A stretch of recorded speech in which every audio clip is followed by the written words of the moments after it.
শীতকালে নরম রোদ গায়ে মেখে একটু সুন্দর সময় কাটাতে চাইলে অবশ্যই চলে আসতে হবে নদিয়ার চাপড়াতে। এতদিনে আপনারা জেনেই গেছেন নদিয়ার চাপড়া ফুলের স্বর্গরাজ্য নামে বেশ পরিচিতি লাভ করেছে।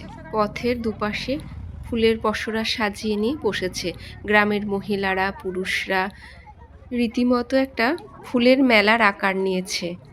প্রতিদিনই এখানে এভাবেই ভিড় থাকে, তবে ছুটির দিনগুলোতে ভিড়ের পরিমাণটা বেশ বাড়ে, তখন এই মাঠে ঢোকায় কষ্টকর হয়ে যায়।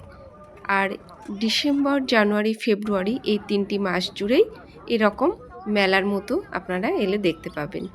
আর শুধুমাত্র যে ফুল বিক্রি হচ্ছে তা কিন্তু নয়, বিভিন্ন খাবার দোকান নিয়েও বসেছে।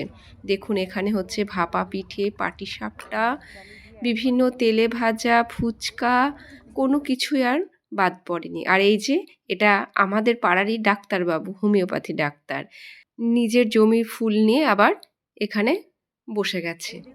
আর এই যে পুকুরের এই বাপাসটা দিয়েই গেলে প্রচুর ফুল দেখা যাবে, তবে আমরা ভুল করে চলে গেছি ডান দিকে। গতবার ডান দিকেই বেশি পরিমাণ ফুল ছিল। তো এই যে এখানে তেলে ভাজা চলছে, গরম গরম চপ, বেগুনি, ওদিকে ফুচকা, কোনো কিছু আর বাদ নেই। আর এই মাঠের মধ্যেও কিন্তু একটা ক্যাফে মতো হয়েছে। আর এই যে পুকুরটা দেখছেন, এই পুকুরে কিন্তু আগে বোটিং হতো, এখন বুঝি হয় না, দেখতে পাই না। এইটা ভালো লাগছে, কোনটা ভালো লাগছে?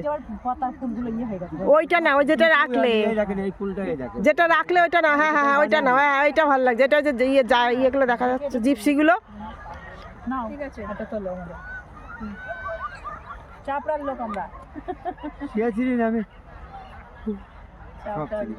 সেদিন দাদা এসে আরো 2-3 জন এসেছিল, আমি আমার থেকে নিয়ে গেল। তো আমিও মাঠের মধ্যে বেশ খানিকটা সময় ঘোরাঘুরি করে একটা নিজের জন্য হেয়ার ব্যান্ড নিয়ে নিলাম বা ফুলের রিং নিয়ে নিলাম, যেটা দিয়ে আমি ছবি তুলব বলে। আর এদিকে দেখছেন হলুদ আর সাদা চন্দ্রমল্লিকা।